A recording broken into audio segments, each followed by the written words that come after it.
अस्सलामुअलैकुम। तो इस वीडियो के अंदर हम लोग अपनी ड्रिल प्रॉब्लम 2.2 कंटिन्यू करेंगे। सवाल हमारे पास मौजूद है, a charge of -0.3 microcoulombs is located at a point पर हमारे पास चार्ज मौजूद है जिसको मैंने क्यू ए कह दिया। क्यू ए की वैल्यू मेरे पास -0.3 माइक्रोकूलम्स, ठीक है। और सेकेंड चार्ज मौजूद है पॉइंट बी पर जिसको 0.5 माइक्रोकूलम्स को क्यू बी कह देंगे और वो पॉइंट बी पर लोकेट कर रहा है। फाइंड ई एट, हमें इलेक्ट्रिक फील्ड इंटेंसिटी निकालनी है सबसे पहले ओरिजिन पर। अब देखिए दो चीज़ों की वजह से होगी इलेक्ट्रिक फील्ड इंटेंसिटी, एक चार्ज ए की वजह से होगी और एक चार्ज बी की वजह से होगी। तो टोटल जो फील्ड होगी वो इन दोनों का समीशन होगा हमारे पास ई ए प्लस ई बी। हमारे पास जो फॉर्मूला है वो कुछ ऐसे बन जाएगा, Q A over 4 pi epsilon not, ये हो जाएगा आर माइनस आर ए के मैग्नीट्यूड का स्क्वायर और ये हो जाएगा A plus Q B over 4 pi epsilon naught R minus R B के मैग्नीट्यूड का स्क्वायर ए बी। ये सारी चीज़ें हमने पिछली वीडियो के अंदर भी देखी थी, डायरेक्ट मैंने यहाँ पे फॉर्मूला लिख दिया है। अब देखें इसके लिए मुझे क्या निकालना है, मुझे यहाँ पे क्यू ए मौजूद है, क्यू बी मौजूद है, 4 पाई एप्सिलॉन नॉट, ये सारी चीज़ें मौजूद है। मुझे ये यूनिट वेक्टर चाहिए और मुझे R minus R A, R minus R B, ये सारी चीज़ें चाहिए। तो सबसे पहले तो देखिए ये आर क्या होता था, ये आर उस पॉइंट की लोकेशन होती थी जिस पर मैं इलेक्ट्रिक फील्ड इंटेंसिटी निकाल रही होती थी। अभी मैं ओरिजिन पर निकाल रही हूँ तो आर की वैल्यू मेरे पास क्या हो जाएगी, 0 0 और 0। आर ए मेरे पास क्या मौजूद है, जो ए पॉइंट मौजूद है मेरे पास जो कि सेंटीमीटर में है, ठीक है। मगर हमें सारा काम मीटर में करना होता है तो हम यहीं पर इसको मीटर में कन्वर्ट कर लेंगे।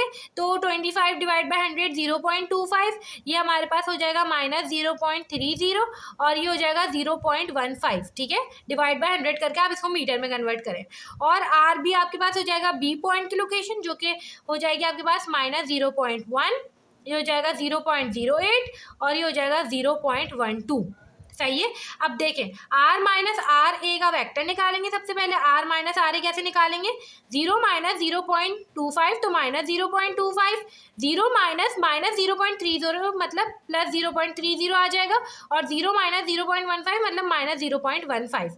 r माइनस आर बी निकाल लेंगे तो ये हमारे पास हो जाएगा 0 माइनस -0.1 मतलब प्लस 0.1, 0 माइनस -0.8 मतलब -0.08 और 0 माइनस 0.12 मतलब -0.12। अब हमें इसका मैग्नीट्यूड निकालना है। मैग्नीट्यूड निकालने के लिए सिंपल हमें कैलकुलेटर का यूज़ करना पड़ेगा। तो अब इसका मैग्नीट्यूड निकाल लेते हैं। तो ये हमारे पास कुछ हो जाएगा 0.25 का स्क्वायर प्लस 0.30 का स्क्वायर प्लस 0.15 का स्क्वायर, तो ये हमारे पास आ जाएगा 0.418, ठीक है, 418। इसी तरीके से जब हम इसका निकालेंगे तो ये हमारे पास हो जाएगा 0.1 का स्क्वायर प्लस 0.08 का स्क्वायर प्लस 0.12 का स्क्वायर, ये हमारे पास आ जाएगा 0.175। अब देखिए मैंने सिंपल यहाँ तक का काम कर लिया था। अब मुझे यूनिट वेक्टर्स निकालने थे ए और ए बी। तो ए के लिए हमें पता है R minus R A divide by R minus R A का magnitude. R minus R A का वेक्टर यहाँ पे मौजूद है, इसको वेक्टर फॉर्म में लिख के और ये मैग्नीट्यूड अभी आपने निकाला। इसी तरीके से ए बी के लिए आर माइनस आर बी और आर माइनस आर बी का मैग्नीट्यूड वेक्टर फॉर्म में इसको लिख के और डिवाइड बाय इसका मैग्नीट्यूड जो 0.175 आया है। इस वैल्यू को इससे डिवाइड करें, इस वैल्यू को इससे डिवाइड करें, इस वैल्यू को इससे डिवाइड करें तो आपके पास ये ए एक्स के साथ वाली वैल्यू आ जाएगी, ए वाई के साथ वाली वैल्यू आ जाएगी, ए जेड के साथ वाली वैल्यू आ जाएगी। यही काम आपने ए बी के लिए भी करना है तो आपके पास ए बी का जो यूनिट वेक्टर है वो निकल कर आ जाएगा। अब आपने सिंपल क्या करना है, टोटल इलेक्ट्रिक फील्ड के लिए आपको दो इलेक्ट्रिक फील्ड्स चाहिए जो कि ई ए है और ई बी है। तो ई ए का आपके पास फॉर्मूला यहाँ पे मौजूद है, Q A over 4 pi epsilon not और ये आपके पास मैग्नीट्यूड का स्क्वायर इंटू यूनिट वेक्टर। आपके पास क्यू ए की वैल्यू सवाल में ही मौजूद थी जो कि 0.3 माइक्रोकूलम्स थी, divide by 4 pi epsilon not, ये आपने निकाला है। आर माइनस आर ए का मैग्नीट्यूड लिख दे, इसको स्क्वायर करें, स्क्वायर कर दिया, आगे unit vector as it is लिखें। इसके बाद ये स्टेप हुआ ये वाला, ठीक है। आपने ये पूरी वैल्यू कैलकुलेटर में रखी, आपके पास ये वैल्यू आएगी और आगे unit vector as it is. इसके बाद आपने इस वैल्यू को इससे मल्टीप्लाई करना है, इससे मल्टीप्लाई करना है, इससे मल्टीप्लाई करना है, आपके पास ई ए की वैल्यू निकल के आ जाएगी।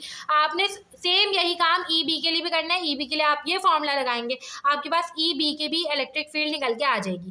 टोटल इलेक्ट्रिक फील्ड के लिए हमने देखा था दोनों की इलेक्ट्रिक फील्ड्स को प्लस करना है।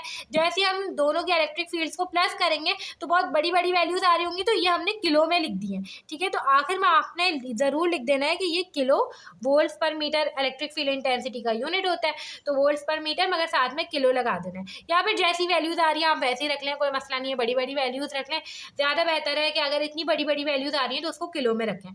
फॉर एग्जाम्पल अगर समझ में नहीं आ रहा तो ये अगर हमने देखा तो 92.31.24 प्लस 8387.46, ठीक है, इसको प्लस करा आपने तो ये इतनी बड़ी वैल्यू आ रही है, तो 3 डेसिमल पीछे ले जाए, 93.1 फिर आखिर में किलो। इसी तरीके से सबकी बड़ी बड़ी वैल्यूज आ रही थी तो इसलिए लिखा है किलो।